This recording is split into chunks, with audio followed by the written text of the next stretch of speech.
परवेज हमारे साथ बने रहे, आपसे दोबारा राब्ता कायम करेंगे और जुड़ेंगे आपसे। पॉलिटिकल एनालिस्ट भी हमारे साथ बने हुए हैं।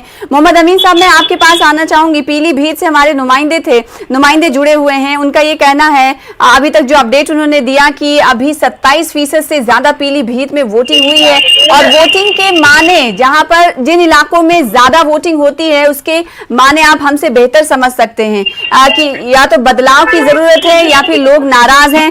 अब्दुल हसीब साहब, आप इसका जवाब दीजिएगा, क्या माने होते हैं ज्यादा वोटिंग? सही बोल रही हैं आप। कहने अगर कहीं पे ज्यादा वोटिंग होती है कि जाहिर है कि दो इशारे होते हैं, या तो बहुत ज्यादा पब्लिक जो है नाराज है उनकी थ्योरी से, उनकी स्कीमों से, उनकी कारकर्दगी से, या फिर यह है कि बदलाव चाहती है वो। किसी भी सूरत में उस चीज को उठाकर फेंकने की कोशिश होती है कि कैसे भी उसको उठा करके जो लोग सत्ता में हैं उनसे नाराजगी हो करके दूसरे को उसका मुतबादिल ढूंढते हैं कि हम इनको हटा करके हम उनको लाने की बात करते हैं। ये अलग बात है कि सामने जो है कई तरीके के वो है। अब जैसे इस मरतबा जो इलेक्शन हो रहा है 9 अजला में आज जो हो रहा है 59 सीटों पे हो रहा है, तो उसमें 2017 में देखा जाए तो बीजेपी ने 40% वोट लेकर के 50 सीट जो है जीती थी। सपा ने जो है 4 सीट जीती थी लेकिन 21% वोट लिया था उसने, और बीएसपी ने जो है 22%, सपा से ज्यादा वोट लिया था लेकिन उसको सीटें 2 ही मिली थी। हम इस तरीके से ये देखते हुए बसपा को नकार नहीं सकते, क्योंकि पिछली बार तो वोटिंग परसेंटेज जो था 21% समथिंग था सपा का, लेकिन 22% समथिंग था बसपा का। लेकिन वो जो डिफरेंसेस होते हैं, जो हजार वोट से हार जाते हैं, 2000 वोट से हार जाते हैं, 5000 वोट से आते हैं, वो जो है तकलीफ जो है ज्यादा आई बीएसपी को। इसलिए ये कहा जा सकता है कि जहां जहां सपा काम नहीं कर पा रही, उसके कैंडिडेट सही से नहीं चल पा रहे हैं, वोट नहीं खींच पा रहे हैं, वहां पे बसपा जो है अपनी सेध मार रही है जहां पे मजबूत कैंडिडेट उसने दे दिया। और इस तरीके से ये देखा जाए तो जहां बीजेपी के मुतबादिल सपा बनती है तो कहीं कहीं मजबूत कैंडिडेट बसपा भी बनती है, और कुछ सीटों पर कांग्रेस भी जाहिर है जो है आ रही है, और एमआईएम फैक्टर भी 5000 10,000 वोट के माने बहुत होते हैं। हार जीत अगर 1000 1500 500 वोट से कई सीटों पे हुई है तो एमआईएम के माने भी बहुत हैं। इसको जो है इस तरीके से नकारा नहीं जा सकता। यानी जिन पार्टियों को ज्यादा माइलेज नहीं दिया जा रहा है उन्हें हल्के में लेने की जरूरत नहीं है। अब्दुल हसीब साहब का ये कहना है।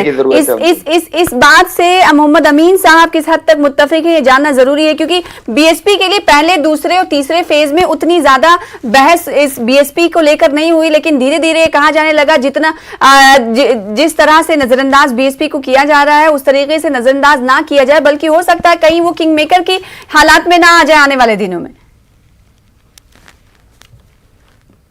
को नजरअंदाज नहीं कर सकते। मैं आपको बताऊं कि पहले फेज में भी बीएसपी ने कुछ अच्छे किया है। जहां तक सवाल है, काफी अच्छे वोट काटे हैं, इससे जो है बीजेपी को फायदा होने वाला है।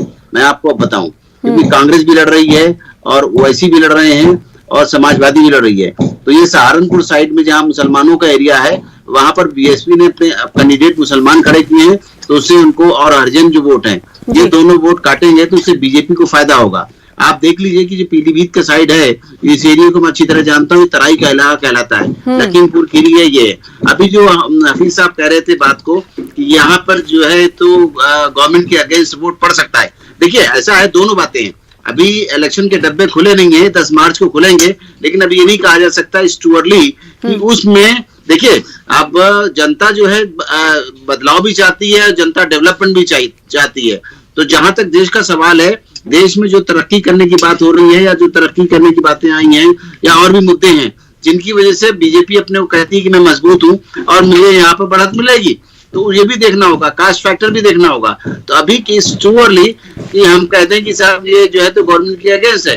हो सकता है कि गवर्नमेंट ने कुछ काम कराए हैं तो हो सकता है गवर्नमेंट के फेवर में चला जाए, लेकिन ये भी एकदम से कहना कि ये गवर्नमेंट के अगेंस्ट है, ये बात मुझे जमती नहीं है बात। हाँ, नहीं, ठीक है आप मोहम्मद अमीन साहब, लेकिन काम की जब बात होती है तो ये सियासी माहिरीन ये कहते हैं कि हो सकता है कि गवर्नमेंट ने, जैसा कि आपने कहा कि सरकार ने कुछ काम कराए होंगे, हो सकता है उसका फायदा मिल जाए, लेकिन अगर वो एक घंटे अगर वो कहीं पर खिताब कर रहे होते हैं भारतीय जनता पार्टी के बड़े लीडर, तो उसमें दूसरे बयानात को जरूर शामिल करते हैं जिसे ऑपोजिशन पार्टी कैश कराने की कोशिश करती है। तो जब काम किया है तो ऐसे बयानात का सहारा क्यों लेना पड़ता है? क्या है आपका आकलन? नहीं, आप नहीं समझे, उनकी एक स्ट्रेटजी है बीजेपी की, वही समझना चाहती है स्ट्रेटजी क्या है अपने, तो वो अपने देखिए जी ऐसा सुनिए, उनको कहना है कि हम अपने वोट को एक जगह इकट्ठा कर लें।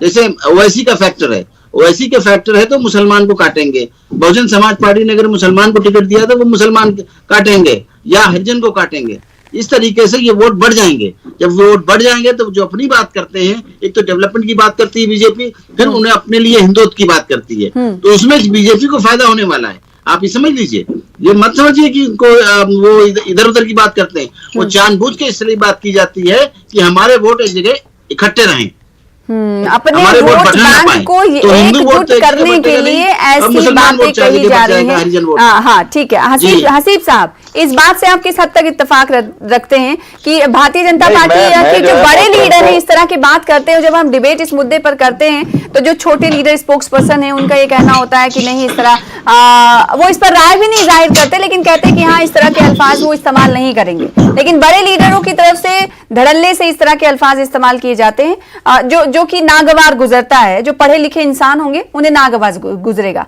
तो इतने बड़े ओहदे पर कायम लीडर हमारे जब इस तरह के अल्फाज का इस्तेमाल करते हैं तो हसीब जामई का ये कहना है कि ये जानबूझकर करते हैं ताकि वो इंटैक्ट रख सके वोटर्स को। आपकी क्या राय? इत्तेफाक नहीं रखता। जो मोहतरम ये कह रहे हैं कि जो है वोट इधर भी बढ़ जाएंगे, उधर भी बढ़ जाएंगे और ये हो जाएगा, वो हो जाएगा। हाँ। असल में हो ये रहा है कि जिन सीटों पे ऐसा लग रहा है कि समाजवादी जीत रही है वहां पे मुसलमान उनके साथ है। जिन सीटों पे ऐसा लग रहा है कि बीएसपी जीत रही है तो मुसलमान उनके साथ है। और कहीं ऐसा लग रहा है कि एमआईएम ये बिल्कुल निकल जाएगी, वहीं मुसलमान उनके साथ हैं। मैं 5-7 हजार वोट की बात नहीं कर रहा हूं, मैं एक मुश्त की बात कर रहा हूं। और दूसरी बात रही जो है बड़े नेताओं के स्टेटमेंट की, वो जाहिर है अपने वोटर को जो है एकजुट करने के लिए ये सारे हीले हवाले किए जा रहे हैं।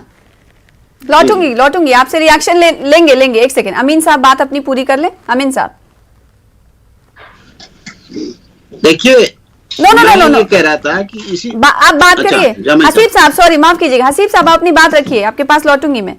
अमीन साहब जी, मैं ये अर्ज कर रहा था कि जिस तरीके से बीजेपी के बड़े नेता कुछ मुद्दों को लेकर के जिससे ये कोशिश की जाती है कि वोट किसी भी तरीके से पोलराइज हो जाए। हाँ।